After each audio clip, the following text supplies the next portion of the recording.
Gawas sa pagpahunong sakaling sa mga baboy sa dakbayan sa Karkar, mimando usab si Governor Juan Garcia nga ihunong ang indiscriminate testing sa mga baboy. Samtang gitugutan nini ang pagpagawas sa mga litson gikan sa Karkar ug mga dapit nga apil sa buffer ug protected areas. Ano ang report?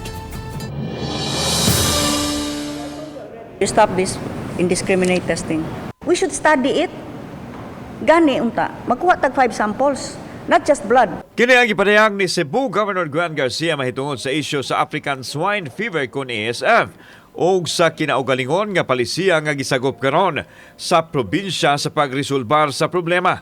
Gimando sa gobernador ang pagpahunong sa random testing sa mga baboy, ilabi na kadtong wa mo pakita og symptom sa balatian. Gipadayag sa gobernador nga posibleng libkaso niya ang red status sa syudad sa Karkar diin gipaubos sa 7 ka adlaw nga obserbasyon dungan sa pagpahunong sa kaling o pagpamatay sa mga baboy. Natahap si Governor Garcia nga dili ASF og posibleng hag kulira ang nitakboy sa mga baboy kay dili man halapad o 100% ang mortality rate.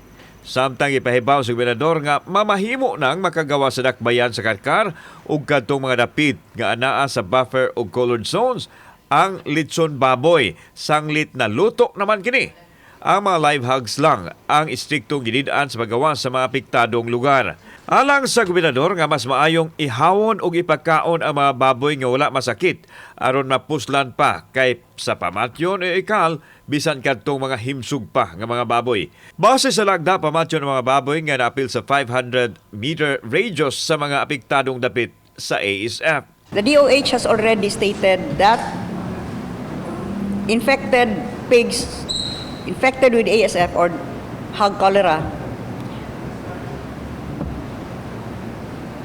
these are not harmful to humans. The only reason I could possibly glean is not a health risk, but the possibility that these pigs will get infected with ASF.